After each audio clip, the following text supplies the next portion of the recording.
Amém, meus irmãos. Nós vamos partir agora para o nosso momento da mensagem. Hoje nós consideraremos o texto que se encontra no livro de Juízes, capítulo de número 2. Peço que aqueles que estão com suas Bíblias abram aí no livro de Juízes, capítulo 2.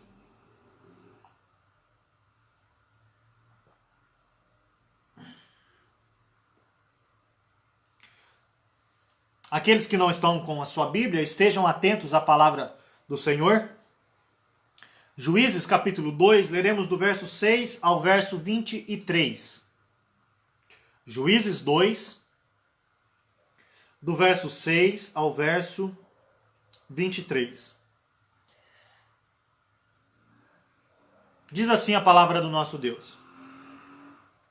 Havendo Josué despedido o povo, foram-se os filhos de Israel, cada um a sua herança, para possuírem a terra. Serviu o povo ao Senhor todos os dias de Josué e todos os dias dos anciãos que ainda sobreviveram por muito tempo depois de Josué, e que viram todas as grandes obras feitas pelo Senhor a Israel. Faleceu Josué, filho de Num, servo do Senhor, com a idade de 110 anos. Sepultaram-no no limite da sua herança, em Timnat-Heres, na região montanhosa de Efraim, ao norte do monte Gaás. Foi também congregada a seus pais toda aquela geração. E outra geração após eles se levantou, que não conhecia o Senhor, nem tampouco as obras que fizera a Israel. Então fizeram os filhos de Israel que era mal perante o Senhor, pois serviram aos Balins. Deixaram o Senhor, Deus de seus pais, que o tirara da terra do Egito, e foram-se após outros deuses, dentre os deuses das gentes que haviam ao redor deles, e os adoraram, e provocaram o Senhor à ira, porquanto deixaram o Senhor e serviram a Baal e a Astarote. Pelo que a ira do Senhor se acendeu contra Israel, e os deu nas mãos dos espoliadores, que os pilharam, e os entregou nas mãos de seus inimigos ao redor, e não mais puderam resistir a eles. Por onde quer que saíam, a mão do Senhor era contra eles para o seu mal, como o Senhor lhes ordenara e jurara, lhes dissera e jurara. Estavam em grande aperto. Suscitou o Senhor juízes, que os livraram das mãos dos que os pilharam. Contudo, não obedeceram aos seus juízes. Antes, se prostituíram após outros deuses e os adoraram. Depressa se desviaram do caminho por onde andaram seus pais, na obediência dos mandamentos do Senhor, e não fizeram como eles. Quando o Senhor lhes suscitava juízes, o Senhor era com o juiz e os livrava da mão dos seus inimigos, todos os dias daquele juiz, porquanto o Senhor se compadecia deles ante os seus gemidos, por causa dos que os apertavam e oprimiam. Sucedia, porém, que, falecendo os juízes, reincidiam e se tornavam piores do que seus pais, seguindo após outros deuses, servindo-os e adorando-os eles. Nada deixavam de suas obras, nem da obstinação dos seus caminhos. Pelo que a ira do Senhor se acendeu contra Israel e disse: porquanto este povo transgrediu a minha aliança, que eu ordenara a seus pais, e não deu ouvidos à minha voz, também eu não expulsarei mais de diante dele nenhuma das nações que Josué deixou quando morreu, para por elas pôr Israel à prova, se guardará ou não o caminho do Senhor, como seus pais o guardaram. Assim, o Senhor deixou ficar aquelas nações, e não as expulsou logo, nem as entregou na mão de Josué. Até aqui, que Deus nos abençoe através da leitura da sua palavra. Meus irmãos, eu tenho tentado seguir uma ideia lógica, uma linha histórica, né? Uma sequência histórica dos fatos, e hoje eu escolhi como sequência desses fatos aqui o início do livro dos Juízes, né? No início do mês da família, eu tratei a respeito de Deuteronômio, capítulo 6, um texto bastante conhecido, um texto que nos serve como base para a questão da educação familiar. E naquela oportunidade, aqueles irmãos que nos acompanharam, talvez estejam lembrados que nós falamos que aquele texto lá de Deuteronômio capítulo 6 fala muito acerca de investimento no futuro. E naquela oportunidade eu falei que nós precisamos investir nas próximas gerações. E que esse investimento espiritual nas próximas gerações começa conosco. Começa com colocando a palavra de Deus em nossos corações. Sabendo que só o Senhor é Deus. Amando a Deus acima de todas as coisas, de toda a nossa alma, com toda a nossa força, com todo o nosso entendimento, de todo o nosso coração. E que esse amor, que esse conhecimento do Senhor, ele precisa ser transmitido aos nossos filhos, para que os nossos filhos também transmitam aos seus filhos. Então, nós falamos desse investimento futuro, meus irmãos, né? O quanto é necessário nós investirmos espiritualmente na vida das próximas gerações. O quanto que nós devemos nos preocupar não só com a nossa vida espiritual, mas também com as próximas gerações. Posteriormente, depois de Moisés, nós temos a sucessão, o sucessor de Moisés, um homem chamado Josué. Josué foi o sucessor de Moisés. E Josué, de igual forma, lá no final da sua vida, ele traz algumas orientações ao povo de Deus. No seu terceiro discurso, no livro de Josué, nós vimos na semana passada, nós consideramos o capítulo de número 24, aonde Josué chama o povo a renovar a aliança com o Senhor. Josué, ele incomoda o povo, né? Ele chama o povo a se lembrar de tudo aquilo que o Senhor já havia feito por eles, da libertação que Deus havia dado a eles, e o quanto que Deus fez tudo por eles, que Deus os levou até a terra de Canaã. Deus fez isso por aquele povo. E diante de tudo aquilo que Deus fez, Josué traz aquelas conhecidas palavras: eu não sei quem vocês vão servir.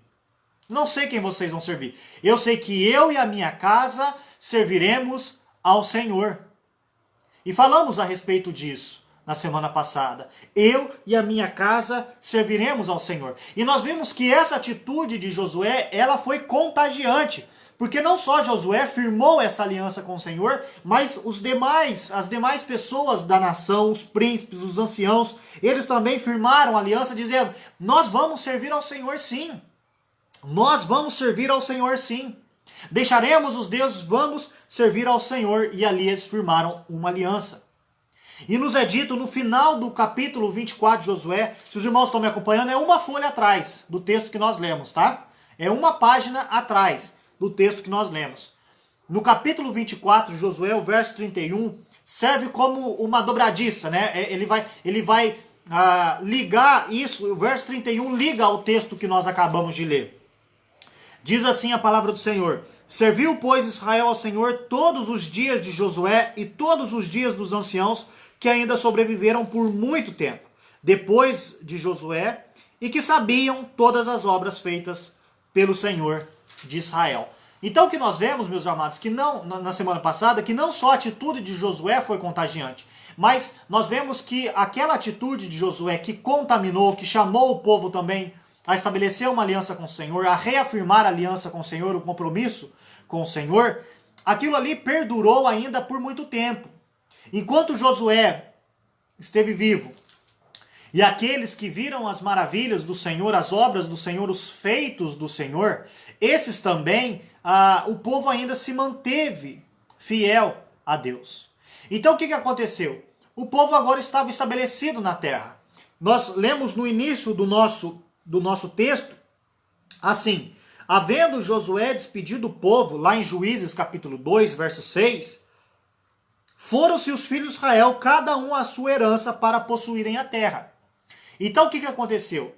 Após aquele episódio lá de Josué dizer: eu e a minha casa serviremos ao Senhor, e o povo ali firmar uma aliança com Deus, cada um foi para o seu lado, cada um foi para a sua terra, foi receber a sua herança. Só que, meus irmãos, ainda haviam povos no meio da nação ali, entre a nação. Alguns povos não foram expulsos do meio do povo de Israel. Eles ganharam muitas vitórias, tiveram muitas batalhas, conquistaram muito território, mas sobraram alguns povos.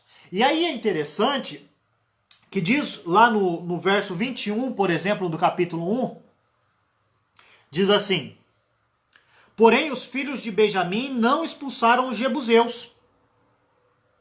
Só essas primeiras partes dos versículos. Verso 27.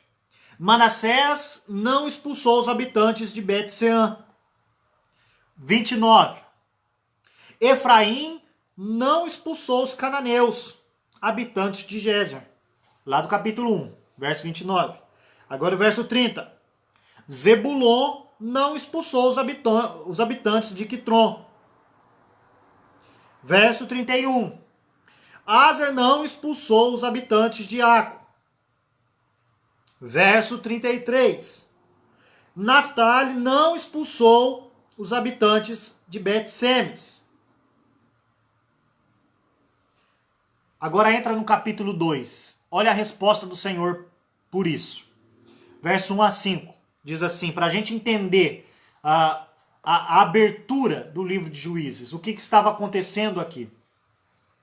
Subiu o anjo do Senhor a Gilgal, a Boquim, e disse: do Egito vos fiz subir e vos trouxe à terra que, sob juramento, havia prometido a vossos pais. Eu disse: nunca invalidarei a minha aliança convosco. Olha isso, guarde isso. Nunca invalidarei a minha aliança convosco. Vós, porém, não fareis aliança com os moradores dessa terra. Antes, derribarei os seus altares. Contudo, não obedecestes à minha voz. Que é isto que fizeste? Pelo que também eu disse: não os expulsarei de diante de vós, antes vos serão por adversários, e os seus deuses vos serão por laços. Sucedeu que, falando o anjo do Senhor estas palavras a todos os filhos de Israel, levantou o povo a voz e chorou. Daí chamaram a esse lugar Boquim e sacrificaram ali ao Senhor. Esse é o contexto, meus irmãos, da nossa passagem. É no meio dessas concessões que nós veremos, agora do verso 6 ao verso 23, o que aconteceu com essa nação. E nós veremos, meus amados, nessa noite, que nós estamos a um passo. Nós estamos a um passo de abandonar o Senhor. Nós estamos a um passo de abandonar o Senhor. Lembre-se disso, meus irmãos. Lembre-se disso. Sobre isso que nós meditaremos nessa noite. Nós estamos a um passo de abandonar o Senhor. Quando a gente olha o nosso versículo, do verso 6 ao verso 9, a gente vê que ainda estava vendo os frutos. Os frutos ainda estavam sendo vistos, né, ali no meio da nação. Eu vou pontuar aqui rapidamente esse trecho, porque não é o meu propósito nessa noite, mas diz que depois que Josué despediu o povo foi habitar na sua herança. O verso 7 diz: serviu o povo ao Senhor todos os dias de Josué, todos os dias dos anciãos que ainda sobreviveram por muito tempo depois de Josué, que viram todas as grandes obras feitas pelo Senhor de Israel. Faleceu Josué, filho de Nun, servo do Senhor, com a idade de 110 anos. Até aqui. É interessante o verso 7, que ele é bem parecido, praticamente uma repetição do verso 31 do capítulo 24 de Josué. E só que aqui, em Juízes capítulo 2, verso 7, existe a expressão grandes obras. Grandes. Coisa que não aparece lá no outro texto. Só aparecem obras. Por quê? É interessante a gente pensar nisso, meus irmãos, porque a grandeza das obras que Deus fez vai, de certa forma, mostrar a gravidade do pecado de Israel, a grandeza do pecado de Israel, da apostasia de Israel, do abandono de Israel. O quanto eles estavam se distanciando do Senhor. O Senhor fez grandes obras por eles. Proporcionalmente, o pecado de Israel também era um pecado grandioso. Diante daquilo que Deus fez, o pecado de Israel era um pecado grandioso. Mas aquela geração ainda estava indo bem. ainda estava indo bem. Os frutos, desde Josué, ainda estavam sendo colhidos. O povo estava habitando em terras que eles não conquistaram pelas suas forças. O povo estava morando em casas, como diz o texto, casas que eles não construíram, comendo de plantações que eles não plantaram, de vinhas, né, de olivais que eles não plantaram. Eles estavam desfrutando da bênção do Senhor. E o povo, enquanto estava sendo fiel, estava desfrutando de tudo isso. E aí é interessante que fala que faleceu Josué, filho de Nun, servo do Senhor. Meus irmãos, isso é importante. É interessante que lá em Hebreus capítulo 3, se eu não me engano, verso 5, fala a respeito de Moisés. Também Moisés identificado como servo do Senhor. E agora Josué, a geração posterior a Moisés, também é identificado como servo do Senhor. Interessante quando Leon Morris, comentando esse texto, ele diz que servo do Senhor é que não há posição mais elevada e nem mais honrosa para um homem do que ele ser considerado servo do Senhor. É só para abrir um parênteses para nós aqui. A posição mais elevada e mais honrosa que nós podemos ter na vida, a característica mais honrada e mais elevada que nós poderemos ter na nossa vida é essa: servos do Senhor. Assim como Josué. Josué foi reconhecido como, assim como seu antigo mestre, assim como Moisés foi reconhecido como servo do Senhor, Josué foi reconhecido como servo do Senhor. Servo do Senhor. Então, até esse momento, meus irmãos, as coisas estavam indo bem. Só que veio outra geração, o que nos leva ao nosso segundo ponto, que é justamente o centro do nosso sermão. Nós estamos a um passo de abandonar o Senhor. Nasceu uma geração que não conhecia o Senhor. Essas grandes obras que o Senhor fez. Diz do verso 10 até o verso 13. Diz assim a palavra do Senhor. Foi também congregada a seus pais toda aquela geração. E outra geração, após eles, se levantou, que não conhecia o Senhor, nem tampouco as obras que fizeram a Israel. Então, fizeram o que era mal perante o Senhor, pois serviram aos Balins.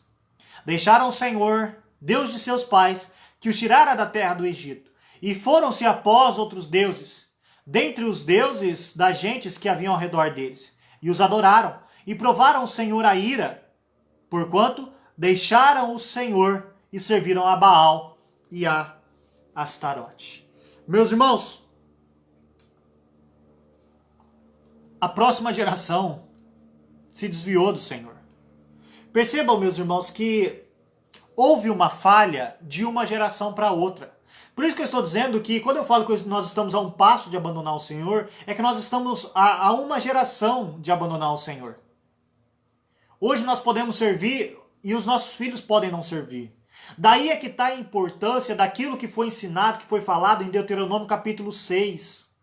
Desse investimento nas gerações futuras, ensinar as maravilhas do Senhor. Um texto parecido com Deuteronômio capítulo 6, mas que eu reservei para hoje, para fazer a citação dele, é Deuteronômio capítulo 31, o verso de número 12 e 13, onde o Senhor dá essa instrução ao seu povo. Ele diz assim: ajuntai o povo, os homens, as mulheres, os meninos, os estrangeiros, que está dentro da vossa cidade, para que ouçam e aprendam e temam o Senhor, vosso Deus, e cuidem de cumprir todas as palavras desta lei, para que seus filhos que não as souberem, ouçam e aprendam a temer o Senhor, vosso Deus, todos os dias que viverdes sobre a terra, a qual ides, passando o Jordão para possuir. O que Deus está falando aqui? Ensine. Vocês têm que falar para que as próximas gerações, para que os seus filhos aprendam. Se eles não sabem, eles têm que aprender. O que aconteceu, meus irmãos, é que nasceu uma geração que não sabia. Os pais não ensinaram seus filhos. E aí nós vemos, meus amados, que a culpa aqui, desse passo de abandonar o Senhor, todos são culpados. Quem foi o culpado? Foram os pais, foram os filhos, todos foram culpados. Todos foram culpados. Por quê? Porque foram feitas concessões, meus irmãos. Percebam que eles começaram a fazer concessões. Não ensinaram como deveriam, tanto a questão formal, né? o ensino formal, que era o ensino do templo, dos levitas, dos sacerdotes, mas dos pais também, mas lá em Deuteronômio 6 fala do ensino informal, ao deitar-te, ao levantar-te, andando pelo caminho, né? Esse é o ensino formal, o ensino diário. Eles falharam. Eles começaram a deixar os povos, deviam expulsar os povos. O Senhor disse, é para expulsar os povos. Eles não expulsaram. E aquilo ali começou a contaminar o povo. Meus irmãos, nós estamos a uma geração da apostasia, do abandono do Senhor, de abandonar a fé no Senhor. Nós precisamos tomar muito cuidado, meus irmãos. Porque se errarmos aqui, as próximas gerações sofrerão as consequências. Meus irmãos, nós vemos isso historicamente, nós já vimos isso historicamente na Europa. Hoje uma Europa secularista, uma Europa materialista, naturalista, uma Europa ateia, tem se contaminado muito esse tipo de ideia nos Estados Unidos. E nós não estamos longe disso, meus irmãos. Nós estamos a uma geração de nos afastar do Senhor. Certo comentarista bíblico disse que não basta que os nossos filhos imitem a nossa fé. É necessário que os nossos filhos sejam convertidos ao Senhor, meus irmãos. Nós precisamos lutar por isso todo dia, lembrar disso todo dia, orar por isso todo dia, investir nisso todo dia. Eu não quero simplesmente que minha filha me imite, eu quero que minha filha se converta de fato ao Senhor. E nós precisamos trabalhar por isso, meus irmãos. Orar, ensinar. E de fato ser exemplo para que os nossos filhos sejam convertidos por Deus. Às vezes a gente presume que os nossos filhos vão continuar dos nossos passos. A gente presume que isso vai acontecer, que os nossos filhos, apenas simplesmente por trazermos eles à igreja, eles serão convertidos. Meus irmãos, isso é muito perigoso. Isso é muito perigoso. Isso é muito perigoso. Nós não podemos presumir que a próxima geração permanecerá fiel ao Senhor. Eu, às vezes eu falo com jovens, eu brinco aqui na igreja, falo com as crianças, né, que eles são o futuro da igreja, sim, mas eles também são o presente da igreja. E às vezes a gente fala a respeito da liderança, da futura liderança da igreja, dos futuros diáconos, dos futuros presbíteros, das mulheres que vão dirigir a SAF, né? A gente olha às vezes nos olhos deles e eles não parecem muito dispostos a isso. Eles não parecem muito afeitos a no futuro assumir essas responsabilidades. É compreensível. Estão nos momentos de adolescência ali, de juventude, em que não querem mesmo esse compromisso, apesar de eu entender que já poderiam assumir esse compromisso. Mas a gente presume o seguinte, não, essa fase de adolescência, a fase vai passar e logo eles estarão aí firmes na igreja. Meus irmãos, isso é muito arriscado, nós não podemos presumir isso. Nós não podemos presumir isso. Quando nós falamos do futuro da igreja, nós temos que trabalhar por isso, orar por isso. Porque, meus irmãos, infelizmente, pode ser que muitos daqueles que nós imaginamos hoje ser o futuro da igreja, pode ser que no futuro eles sequer estejam na igreja. Infelizmente. Então, meus irmãos, às vezes vai surgir uma geração que não conhece o Senhor. Se nós não ensinarmos, meus irmãos, eles a servirem o Senhor, eles vão servir outros deuses, assim como foi aqui. Olha, essa nação não adorou o Senhor, não conhecia o Senhor. E o que eles fizeram? Se não conhecem o Senhor, eles vão adorar outro Deus. E aí eles adoraram os Balins, a Baal, a Astarote, Deus da fertilidade, Deus da terra, Deus da chuva, né? Regado à imoralidade, à promiscuidade, idolatria, regada a tudo isso. Se nós não ensinarmos eles a adorarem o Senhor, eles vão adorar outros deuses. Para aquele povo, naquela época, quais eram os ídolos que estavam ali à disposição deles? Os Baalins. Baal, Astarote. Esses eram os deuses disponíveis. Agora, para a nossa época, meus irmãos, quais são os deuses disponíveis aí para nós e para os nossos filhos? Temos vários deuses. Não deuses, não estou falando aqui simplesmente de deuses feitos de madeira, de pedra, né? De barro. Não esses deuses, não esses ídolos.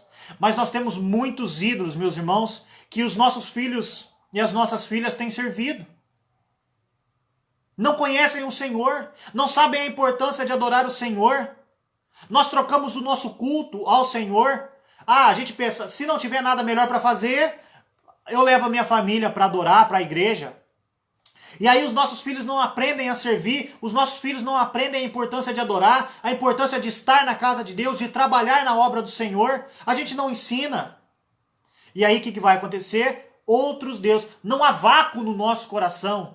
Se o nosso coração não é preenchido pelo Senhor, nós vamos tentar preenchê-lo com outros deuses, com ídolos do nosso coração.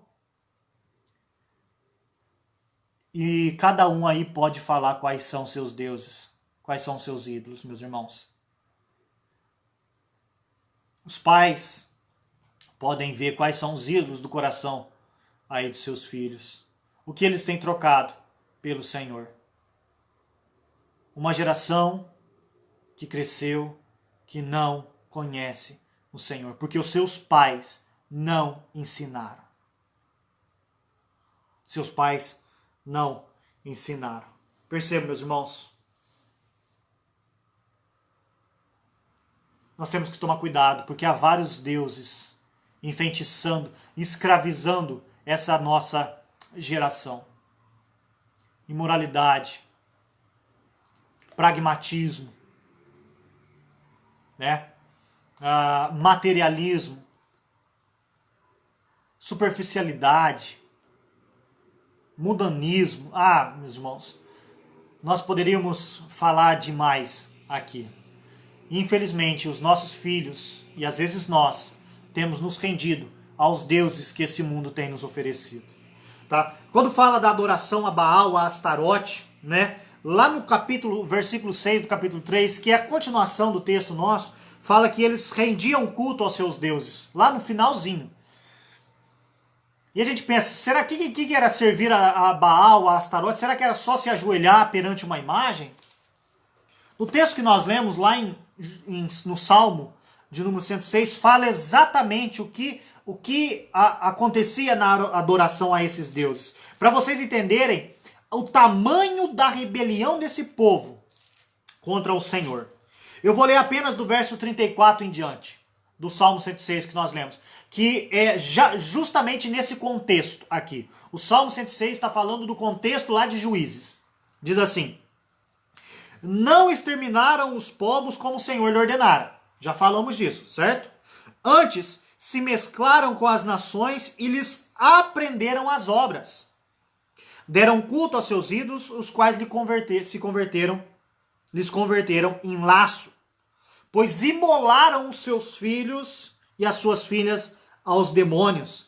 Derramaram sangue inocente, o sangue de filhos e filhas, que sacrificaram aos ídolos de Canaã. E a terra foi contaminada com sangue. Assim se contaminaram com suas obras e se prostituíram com seus feitos. Acendeu-se por isso a ira do Senhor contra o seu povo. E ele abominou a sua própria herança e os entregou ao poder das nações. Sobre eles dominaram os que os odiavam. Vocês viram o que estava aqui no meio dessa adoração a Baal, a Astarote, aos deuses do Canaã, aos ídolos de Canaã? Sacrifício dos filhos e das filhas. Meus irmãos, era muito pior do que a gente imaginava. Não era simplesmente dobrar os joelhos. Não era simplesmente um culto regado à questão da prostituição, né? Como haviam as sacerdotisas cultuais, onde as pessoas, para adorar esses deuses, iam lá e se deitavam com essas sacerdotisas. Era pior do que isso. Eles sacrificavam os filhos. Meus irmãos, o povo de Israel sacrificava os próprios filhos aos deuses. Olha o que estava acontecendo com a nação. Olha o perigo, meus irmãos, de não conhecer o Senhor, os caminhos que nós podemos trilhar. Percebam, meus irmãos, que nós nunca podemos achar, diante disso tudo que a gente viu, nós nunca podemos achar que a próxima geração está garantida. Não. Isso é tolice. Isso é ingenuidade. Achar que a próxima geração está garantida. Não basta os nossos filhos serem batizados. Eles precisam ser convertidos ao Senhor. E essa deve ser a nossa luta. Porque, como eu disse, nós estamos a um passo de abandonar o Senhor. A uma geração da apostasia. Vamos ao nosso terceiro ponto. Deus usa a sua misericórdia, meus irmãos, para preservar o seu povo. Deus usa sua ira e misericórdia para preservar o seu povo. Como assim Deus usa sua ira e sua misericórdia? Na continuação do nosso texto, diz assim do verso 14 em diante. Pelo que a ira do Senhor se acendeu contra Israel, e os deu na mão dos espoliadores que os pilharam, e os entregou na mão dos seus inimigos ao redor, e não mais puderam resistir a eles. Por onde quer que saíam, a mão do Senhor era contra eles, para o seu mal, como o Senhor lhes dissera e jurara, e estavam em grande aperto. Suscitou o Senhor juízes que os livraram da mão dos que os pilharam. Até aqui, por enquanto. Meus irmãos, o que nós veremos aqui é o resumo do livro de Juízes. Se você não leu o livro de Juízes ainda, e é um livro um tanto quanto sangrento, nós podemos assim dizer, aqui está o resumo do livro de Juízes. É um ciclo. O livro de Juízes é uma história cíclica, que acontece constantemente isso. O Senhor vai falar que era exatamente isso que acontecia. O que acontecia? O povo se rebelou contra Deus, o povo adorou aos Balins, Baal e Astarote. A ira do Senhor se acendeu contra o povo, certo? Então a primeira coisa vem a apostasia, depois o Senhor derrama a sua ira, e aí o Senhor entrega ao seu povo a servidão, para servir outros povos. Esse povo suplica a Deus, e Deus liberta o seu povo. Esse povo, o libertador, morre, o povo apóstata do Senhor, se afasta do Senhor, o Senhor derrama a sua ira, entrega a servidão, o povo clama, o Senhor liberta. Isso acontece várias vezes no livro de Juízes, meus irmãos. Esse ciclo de apostasia, ira, servidão, súplica e libertação. Esse é o ciclo. E aí percebam que Deus pune o pecado, Deus é justo. E Deus se ira até mesmo contra o seu povo, o povo da aliança. Deus fala, porque a ira do Senhor se acendeu contra Israel. A ira do Senhor aqui fala pelo menos 3 vezes acerca da ira do Senhor se acender contra Israel. Verso 20, pelo que a ira do Senhor se acendeu contra Israel. O Senhor é justo, e como justo juiz, ele não vai deixar o pecado prevalecer, meus irmãos. Ele pune o pecado, e ele puniu o pecado. Mas é o povo dele, e ele fala lá no texto que nós lemos, né, como contextualização, que no capítulo 2, verso de número 1, ele diz, nunca invalidarei a minha aliança. Ele separou o povo para si, e ele manteve esse povo, apesar dos pecados do povo. Lá em Malaquias capítulo 3, o Senhor fala assim para a nação, Judá, vocês sabem a causa de vocês não serem consumidos? Ele vai dizer, é porque eu, o Senhor, não mudo. Então o Senhor, ele pune o pecado, sim, mas o Senhor também livra, meus irmãos, ele livra. O verso 16, ele suscita juízes. A ira do Senhor, no verso 14, se levanta contra o povo. E no verso 16 ele fala, ele suscitou juízes para livrar o povo. O mesmo Deus que se ira é o mesmo Deus que liberta, que livra. Percebam, meus irmãos, lá no final do verso 18, ele fala que o Senhor se compadeceu deles ante aos seus gemidos, por causa dos que os apertavam e oprimiam. E é interessante que essa palavra, ela vai aparecer agora, ela apareceu anteriormente, lá em Êxodo capítulo 2, verso 24, e Êxodo 6, 5, quando fala que o povo, sendo oprimido pelo Egito, o povo gemia. O povo gemia. E aí o Senhor vai e liberta o seu povo do Egito com mão poderosa. Percebe, meus irmãos, que às vezes a gente cria o nosso próprio Egito. Após ser liberto ao Egito, nós criamos o nosso próprio Egito e, por consequência, nós gememos, nós somos angustiados, nós sofremos por causa do nosso próprio pecado. Nós criamos o nosso próprio Egito, voltamos para o Egito, para a época da escravidão, e aí gememos. Gememos. Mas o Senhor vem e liberta. Da mesma forma que ele libertou o povo lá. Da mesma forma que ele libertou o povo lá no Egito. E agora aqui, em Juízes capítulo 2, e no texto que nós lemos, no capítulo, lá no Salmo 106, é interessante que ele fala isso, né? Verso 43 que nós lemos, muitas vezes os libertou. Muitas vezes. Muitas vezes o Senhor libertou o seu povo. Meus irmãos, os ídolos nos escravizam. Entenda isso. Os ídolos nos escravizam, mas Deus nos liberta. Deus livra o seu povo. Por isso é muito melhor ser servo do Senhor, porque no Senhor há liberdade. Enquanto, adorando outros deuses, nós achamos que estamos livres, na verdade estamos sendo escravizados, meus irmãos. E aí, infelizmente, a gente entra nesse ciclo do pecado, como eu acabei de dizer. A gente se rebela contra Deus. A ira do Senhor é derramada sobre nós. A gente geme, clama a Deus, a gente geme, clama ao Senhor e o Senhor nos livra. Aí passa um tempo, o que a gente faz? Se esquece daquilo que o Senhor fez por nós e se rebela contra Deus. A ira do Senhor pesa sobre nós. A gente sofre, geme, clama a Deus e Deus liberta. Percebam, meus amados, o quanto que o nosso coração ele é propenso à idolatria. O quanto que o nosso coração ele é voltado à rebelião contra Deus. Se o nosso coração for deixado à deriva, meus irmãos, nós vamos abraçar todo tipo de ídolos. Nós vamos nos render aos ídolos facilmente, se Deus não tiver misericórdia de nós. É isso que aconteceu com o povo. E aí é interessante que, o que acontece com o povo aqui, meus irmãos? O Senhor diz lá no verso 21 do nosso texto: também eu não expulsarei. Se vocês não expulsaram, verso 20, né?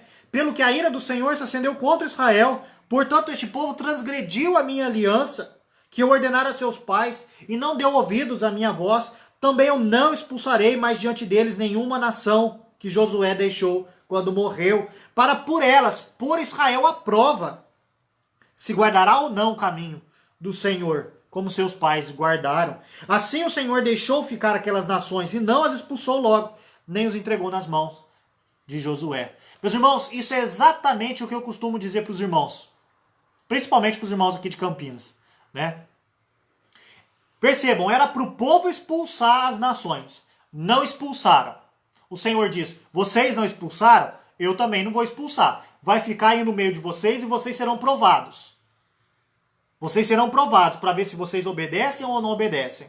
Eu costumo dizer, meus irmãos, que o maior castigo, que o maior castigo é o nosso próprio pecado.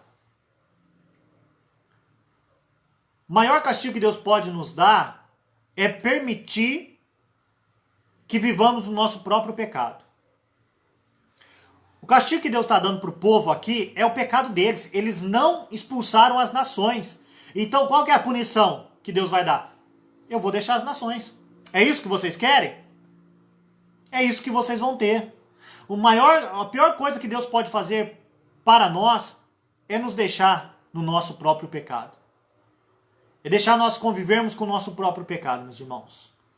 E, infelizmente, a gente, às vezes, gosta de viver com o nosso próprio pecado. E o Senhor diz, vocês serão provados por isso, para ver se temem ou se não temem. Meus irmãos, a história continua. Como eu disse, o nosso pecado é o nosso castigo. Nós precisamos, meus irmãos, ser libertos. E como alguns dizem que Agostinho dizia, né? Senhor, liberta-me de mim mesmo. A nossa oração tem que ser essa. Senhor, liberta-me de mim mesmo. Porque o meu pecado é o meu castigo. Meus irmãos, isso é um sinal para nós hoje. Isso é um sinal para nós, para a igreja. Quando a igreja, ela está se acomodando com o pecado. Ela está vivendo com a idolatria ao seu redor e já ela está assimilando e está praticando. Perceba, o capítulo 3, versos 5 e 6 diz assim: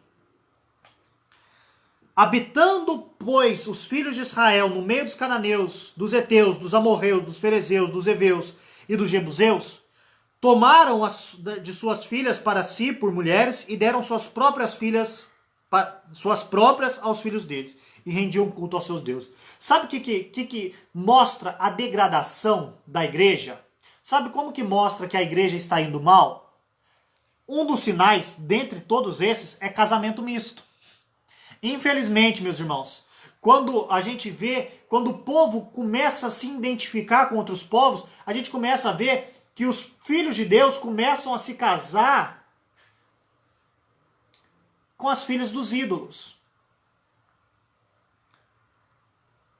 Meus irmãos, isso é um sinal de que a igreja não está indo bem. Quando a gente está pegando para os nossos filhos e nossas filhas, permitindo que se casem com pessoas que não temem a Deus, e quando estamos dando nossos filhos e nossas filhas também para se casarem com pessoas que não temem a Deus. Lembra que eu falei das concessões? São essas concessões, meus irmãos, que nós vamos vendo os resultados no futuro. Concessões que foram feitas no passado, que colhemos os frutos hoje. Quando a gente começa a ver esse tipo de prática na igreja, quer dizer que a igreja não está indo bem. Israel se casando com cananeu. Filho de Deus se casando com filho de ídolo, de Satanás. O que vai acontecer? Será que o cananeu vai ser convertido ao Senhor e vai passar a adorar a Yahvé, o Deus da aliança? Será que é isso que vai acontecer? Meus irmãos, não seja ingênuo, olhe para a história. Infelizmente, o que via de regra acontece é o contrário. É os filhos de Deus adorando os seus deuses, os ídolos, rendiam culto aos seus deuses. É exatamente isso que costuma acontecer, meus irmãos. Essa é a regra. Existem exceções, mas a regra é os filhos de Deus abandonarem o Senhor. Meus irmãos, vamos partir para a nossa conclusão. Eu acabei de falar que o Senhor, ele preserva o seu povo através da ira, manifestando a sua ira e a sua misericórdia. É interessante, meus irmãos, que se nós olharmos para a cruz, nós vemos justamente essas duas coisas. A ira e a misericórdia. A cruz mostra a ira e o amor de Deus. A ira do Pai sobre o Filho, a ira que era para ser derramada sobre nós, foi derramada sobre Cristo. E ali nós vemos o amor de Deus por nós, ao derramar a sua ira sobre Cristo em nosso lugar, em nosso favor. Meus irmãos, Deus preserva o seu povo em Cristo Jesus. Como que ele fez isso? Derramando a sua ira sobre o seu Filho, mostrando assim o seu amor. A punição que nós deveríamos pagar, Cristo pagou em nosso lugar. E Cristo, nosso Senhor, é o último juiz, foi o último juiz. É o nosso libertador. Assim como os juízes eram levantados para libertar o povo, assim Cristo foi levantado também para nos libertar. Assim como aqueles juízes morriam, Cristo também morreu por nós. Só que há uma diferença. Quando aqueles juízes morriam, o povo voltava para a idolatria. Mas, meus irmãos, depois que Cristo morreu, ele preserva o seu povo por toda a eternidade. A certeza é de que Cristo preservará o seu povo, que nenhuma ovelha, nenhum daqueles que ele libertou será perdido. Ele vai perseverar pelo seu povo. É ele que vence os nossos inimigos. É ele, como a Escritura diz, que vence a morte em nosso lugar. Meus irmãos, Cristo é aquele que vem para trazer uma verdadeira e eterna libertação. O nosso último juiz o nosso maior juiz, que recebeu a ira para demonstrar amor. O amor de Deus. Aquele que vai, de fato, nos levar a Canaã celestial. Meus irmãos, como será a próxima geração? Não sei. Creio que vai depender muito daquilo que nós fazemos hoje. Creio que vai depender muito daquilo que nós fazemos hoje. Talvez hoje nós colhemos algumas consequências de concessões que foram feitas no passado. E talvez a próxima geração vai colher também alguns espinhos de concessões que nós estamos fazendo hoje. Pais, mães, filhos, façam a sua parte hoje, para que a próxima geração seja uma geração que conheça ao Senhor, que tema ao Senhor. Deixo isso para a semana que vem. Se Deus permitir, na próxima semana, a gente continua nesse assunto para fortalecê-lo em nossos corações, para que a próxima geração seja uma geração que tema ao Senhor. Que Deus abençoe cada um de nós. Lembremos sempre de Cristo, nosso libertador, e diante disso, da nossa responsabilidade em manter, em preservar, em fazer de tudo para que a próxima geração seja uma geração fiel a Deus. Que Deus nos abençoe. Nós cantaremos o hino de número 109, que fala justamente da necessidade que nós temos do Senhor conosco, porque fraca é a nossa fé. Hino de número 109.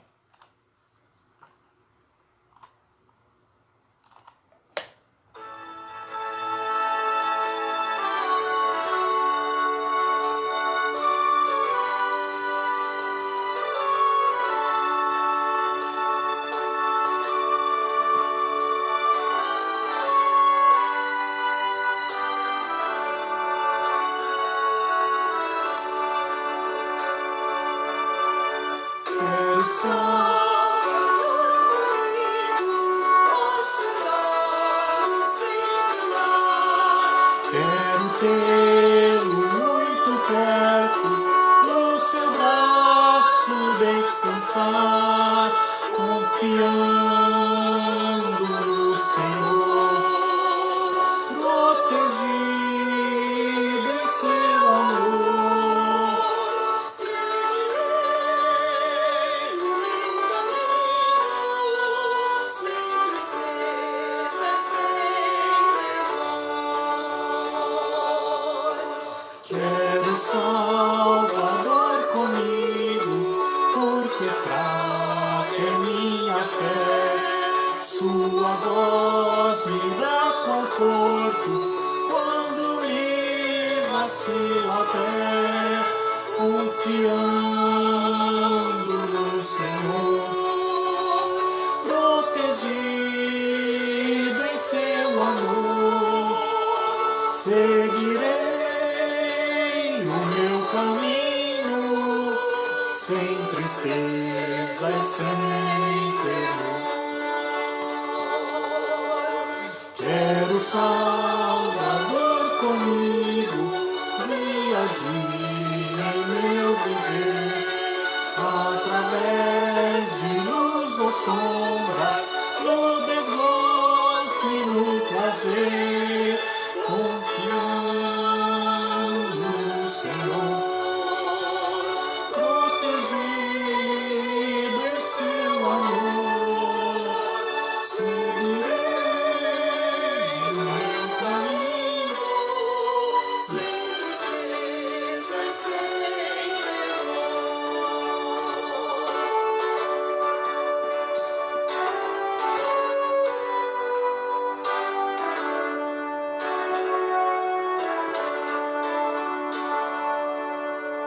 Quero Salvador comigo, sabedoria e bom pastor, nessa vida além da morte, longe de perigo e dor, confiando no Senhor, protegido em seu amor.